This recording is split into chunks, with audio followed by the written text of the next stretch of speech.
Hey there, guys. This is Malorian, and this is going to be a Warmachine 101. And in these here, the whole plan of this is to try and take a situation and learn from it and say, like, okay, this is the situation. What could we've actually done with it? What are the different options? And that's a great way to learn the game. You start thinking like, oh yeah, you could assassinate this way. You could be going for a scenario this way. And that's really one of the great things about Warmachine is the complexity. So for today's situation, or this week's, I'm going to try and make these weekly, is we're going to take a game from Lord Tremendous. He had just a game just a couple of days ago they put up, and in this one, it was his Signar with Cray up against Barnabas. Now, the result of it is a little bit skewed because there was a little bit of a rules mix up. But hey, they're new gamers. And that's a great thing about his channel. He's very entertaining and they're learning the game. So it's nice to go like on that journey with them. But we're going to take this and rewind it back and say, okay, if we look at Barnabas's turn before everything got a little bit crazy, what could have Barnabas actually done? So what I'm going to do now is I'm going to go to screen share and I'm going to show you that picture. And sorry about the quality. It's the way that what happens when I try and steal it from YouTube. But in this here is the scenario is you're after this circle here. So when you see these walls around the side, these are really just to mark where the circle are. There is rather. They're not actually walls, no defensive bonuses. It's just showing the area. Now, on Lord Tremendous' side, he had Cray with a Squire. There was also a Charger, a Sentinel, Thunderhead, Hammersmith, Defender, Sentinel, Gun Mages with UA.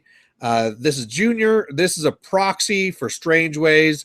And that's really it. Up here for Barnabas, he is running a Posse, Snapjaw and Wrong Eye, 2 Bull Snappers, a Spitter, a Wrestler, and of course is Barnabas, and then another Posse. So what's happened up to this point is that the Gators got first turn. They ran into the zone on these. What this is showing right now is the end of Signar turn 1. They basically moved on up. I believe this is Arcane Shield up onto the Thunderhead. The Defender took a shot at Snapjaw and did 6 points of damage. And this is where we're sitting at right now. We're going to go into the top of turn 2 with Barnabas. And the question is, what could he do? And what are the different options he has available to him? Well, the first thing we should look at is what actually is Barnabas all about. Barnabas is a very interesting caster because he's one of the few ones that really absolutely shuts down shooting.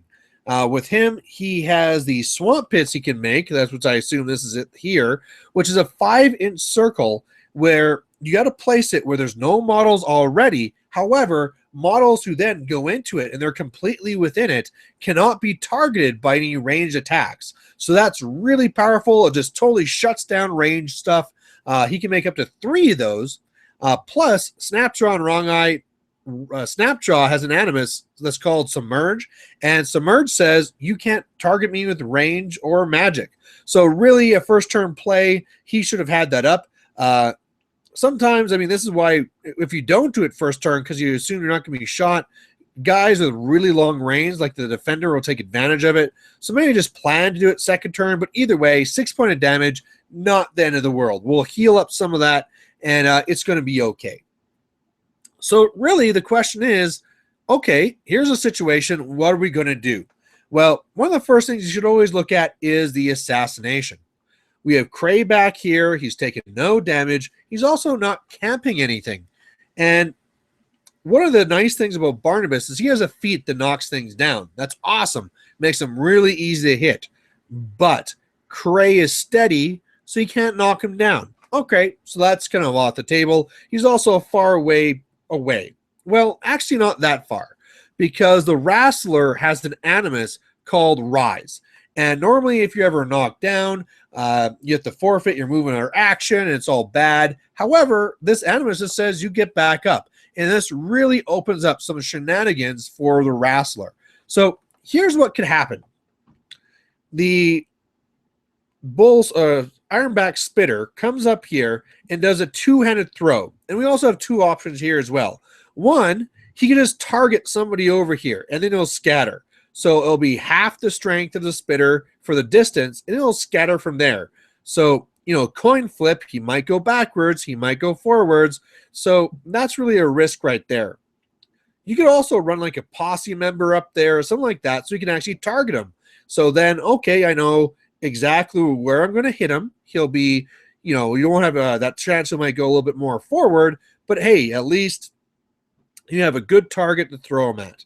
From that point, you can go up with Barnabas. He can use the Animus to rise him back up. And then from here, he could charge into Cray.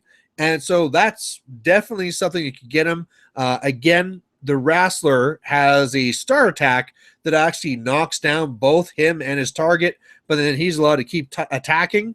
Well, that'd make no sense because, again, he's steady, can't be knocked down. So if you look at this assassination, here's the problems. Cray is right open, and you could try and kill him, but first you have to hit. Okay, that's probably easy, but you could flub it. Next, you have to beat him in strength.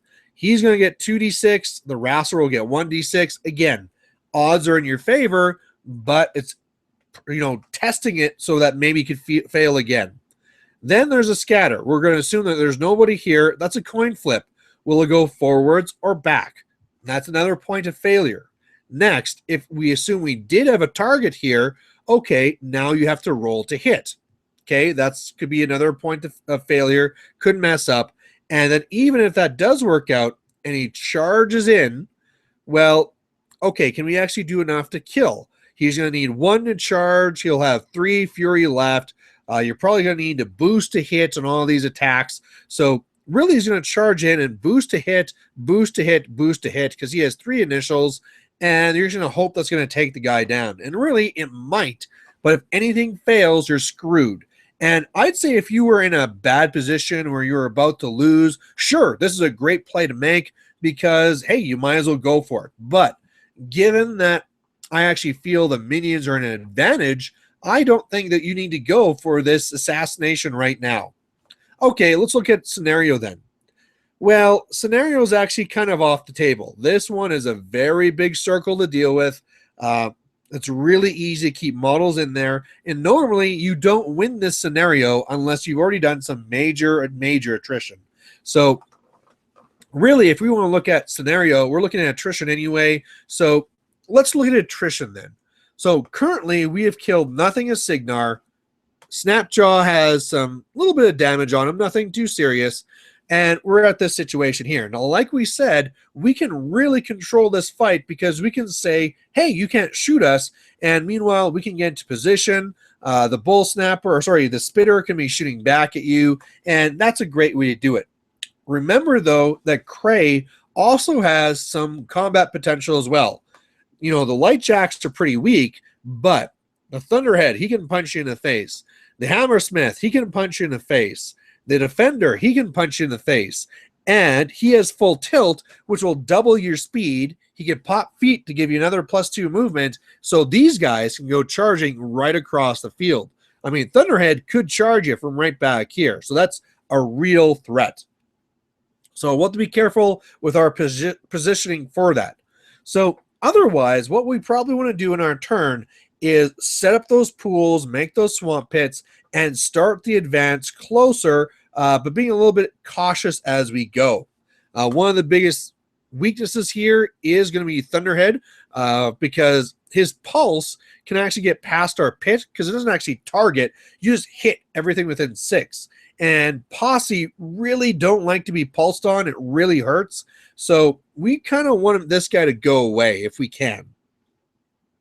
So what we probably want to do is looking at the forces we have, we want to put a swamp pit here so that this posse can go in.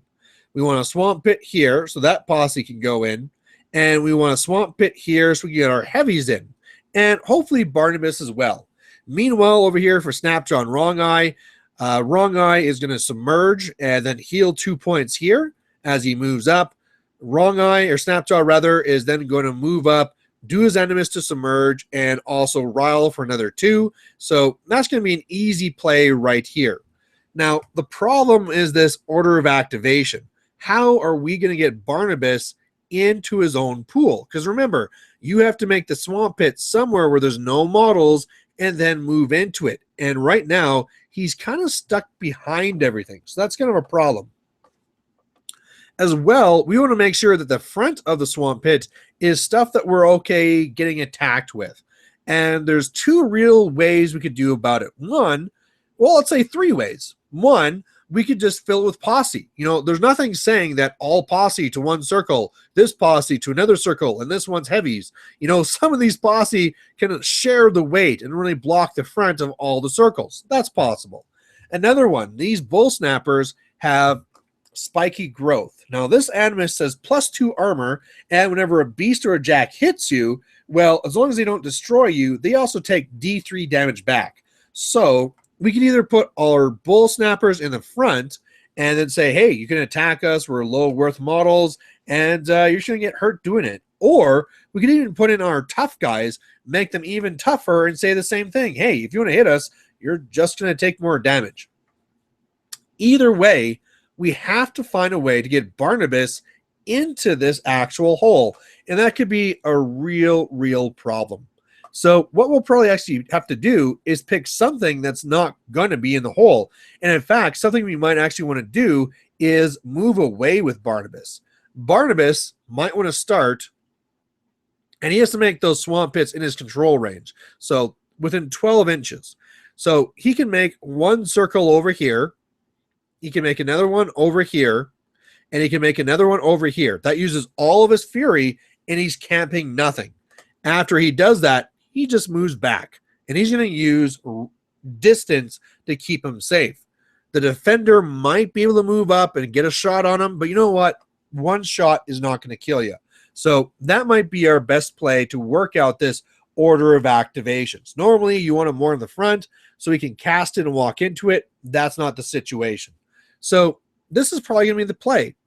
He goes first, swamp pit, swamp pit, swamp pit. He moves back. Posse, they go for dirge, for extra defense. They go into the pit. Over here, exactly what we said was Snapshot Wrong Eye with the submerging and also healing, and they're moved up around here as well. Over here, we are going to have this posse dirging as well, going into their swamp pit. These guys here, they're going to go into their pit, and you're going to go here with the spitter and take a shot onto the Thunderhead, just trying to get some initial damage on it, trying to weaken that thing up. And if we're going to go with that, and it's going to be up here near the front, we might as well go with the game plan where they're going to be our front models. So then to get back our fury, this will probably be boost to hit, boost to damage, so 2 fury, and then each of the bull snappers, they'll come up, they'll do spiky growth on one, other one will do spiky growth on the other, and that's 6 fury down, which is exactly what we want. From that point, we'll have to see what Signar does. A lot of their guns will be useless. They're probably going to set in a little bit of combat, but then really the turn after, the attrition is going to go our way where everything can charge in and we'll be all over them. So either way, I really feel that's the way forward. If you guys want to see what happened in the battle report, you're going to have to go check that one out yourself. But there you go. This thing actually took me. I want to do this live, not because I want to do chats and stuff like that, but because it's a lot better for me to actually show the mouse and do all these things. Plus, it gets it right up there fast. But yeah, hopefully you guys found this useful. It took me a few takes to get this right, but thanks for watching, and we'll catch you later. Bye.